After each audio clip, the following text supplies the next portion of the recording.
Here we go, ShapeShifter Sculpin.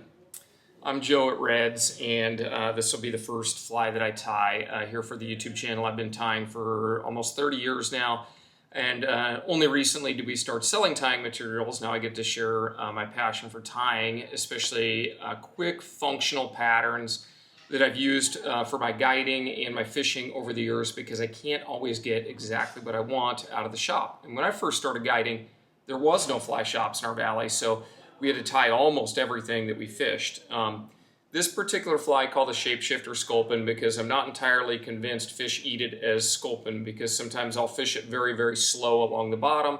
Sometimes I'll strip it in a popping fashion, just on a floating line with a long leader and throw it up against the shore. And I'm a real big fan of smaller streamers. I think small streamers appeal to all trout, not just exclusively to the big trout.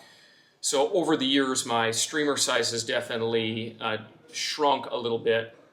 I fish this on a tight line rig a lot. That would be my personal preference on how to fish it, but you can throw it on a floating line with a 9-foot leader. I like longer leaders with this fly so that the jig head style pattern with a big 4.6 millimeter bead can actually take that leader down, and a lot of times it eliminates the need for a sink tip. And you can also dead drift it with or without a tight line rod. So with a floating line, I can still cast it in, give it a bend, dead drift it into a slot, and then strip it out of the slot. A couple things to know about this bug is it is much more effective when you tie it on a jig head style with a large bead. And if you want to downsize to a little bit lighter pattern, you can certainly run like a 3/8 bead as well. I like a 4/6 bead because I deal with a lot of really heavy and swift currents. But it's a very universal pattern. I fish it all over the place, everywhere I go. I'm always going to have these really simple, very clean sculpin style patterns. I think flashy flies a lot of the time may work in less pressured fisheries, but I spend a lot of my time fishing for very smart trout, and a lot of times the smartest trout are the older trout. And so I like a very clean, very kind of low-key sculpin pattern. So let's jump in on how to tie it, and with just a few materials you too can tie ShapeShifter Sculpins and arm yourself for success. All right, so we're ready to get started here. One thing to know is this is tied with a slotted bead, and it's important for the small hole to be in the front and the slot to be in the back, and that's what allows the bead to actually drop over that jig head style. I'm just going to use a 6/0 black thread here, and I'm just going to put an initial wrap on here. Now with a smaller bead, I might use a little piece of lead wire to actually lock that bead in place, but I'm going to tie a pretty aggressive schlap and hackle behind there that will lock that bead in a nice spot. So this is a very simple pattern. It's part of why I love it. I'm using this squirrel. It's a Zonker standard pine squirrel or standard olive, and the way I measure this is I take the leather that's part of the squirrel's actual hide, and I take it the full length of the hook and the bead. And so that's a really great way to conserve materials. You could always cut off the tail, but I want to make wise use of my resources. So I'm just going to go ahead and slide that thread right in there and try not to smash too much of that nice squirrel material there. I want that thing up, and I'm going to do 5 wraps with gently increasing pressure. You don't need to do 100 wraps. Generally wraps just get you in trouble. And so now I'm just going to kind of pull that squirrel back out of the way there. And the next material I'm going to use is going to be this Vivus flat braid. This adds just a little tiny bit of flash to the fly. I don't like things that are too flashy or over the top. I think this fly is big enough that it'll actually get seen. And so I'm going to tie this flat braid in next, right here. And I'm just going to advance my thread forward behind the bead now.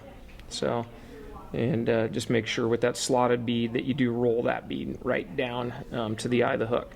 Okay, so now I've got 2 materials on there, super simple. I'm just going to take this flat braid and I'm just going to wrap it gently. The first wrap or 2 I'm going to do kind of soft, and then I'll just increase my tension a little bit as I go to make that flat braid layout. And you don't want to do a bunch of overlaps. The less material you have on this fly, the better. We don't want it to hold a lot of water. Sparse flies sink faster. And then I'm going to go ahead and cross that, and I'm just going to do 3 wraps here around that flat braid, and then I'll snip that off and leave just about a 1/16 of an inch. That helps with durability. Okay, so super simple. Now what I'm going to do is I'm going to measure that rabbit up, and I'm going to expose that leather or the actual hide of the rabbit strip right there. And I'm just going to do, I'm going to get that just right. I'm going to pull that forward. It's kind of awkward because I'm going to hold part of it out of the way with my left hand.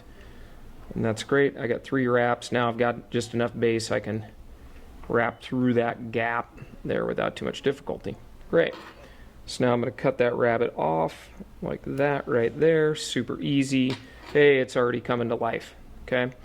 Now what I'm going to do is I'm going to get a piece of Sculpin. And this is the fish hunter from Nature Spirit. And I'm going to take this Sculpin, I'm going to open that up just like that. I want all those fibers. Sculpin can be a little hard to work with if you aren't careful and get all those barbs out like so. And I'm going to cut the tip off right there because I don't need that much material. If I get about 4 wraps out of that, that's plenty. Now what this is going to act like is it's going to act like the pectoral fins on a sculpin, or if they were to eat this as like a large stonefly nymph, etc. I've got enough stiff fibers that it'll actually stand up. So let me clean this up a little bit here. There we go. And so I put 4 good wraps on there. Now I'm going to take and I'm going to make sure to get my convex side forward as I wrap. And because these fibers are so long, it's going to start out a little bit messy. And I'm going to slowly just advance this Sculpin forward as we go, trying not to overlap and compress too much. And what I want to get is I want to get 1 wrap that's that softer material. Probably going to do 1 more, like so. Oh man, that just brought life to it. Now this is a really thick part of the feather, the quill here on the feather. And I'm going to run my thread across that bead and let it slide off of that bead. And that's going to make sure that I'm tied as close to that bead as I can. And I'm going to keep wrapping, and I'm going to do about 6 good wraps here, just because this is finishing my fly for me. There we go. That feels really good. And then I'm going to pull this piece forward out of the way. I'm going to clip that off, and I'm pretty much done with the fly here. So let me brush this back, make sure I'm happy with that. If you don't like your fly, now is the time to undo it. And I'm going to take my whip finisher. I'm much better with a tool than I am my hands. And I'm going to hold that back. And I'm going to do about 8 of those. And I'm going to do another one here, like that. So I'll do another one right on top of it. Bada boom, bada bing. Get that out of there. And I'm going to cut that. And that's going to be a nice streamlined sculpin pattern, very easy to fish. And one of the biggest qualities of this fly is just having materials that match well, they blend well, and a really high quality hook and bead is really critical. I feel like when you tie flies, you can tie very simple patterns as long as you have really, really good quality materials. And you have just the right materials. So you can obviously do this in color variations. I think black would be a really good color for leeches or dark days. But if I had to choose one color, it would be the olive Sculpin over the olive pine squirrel.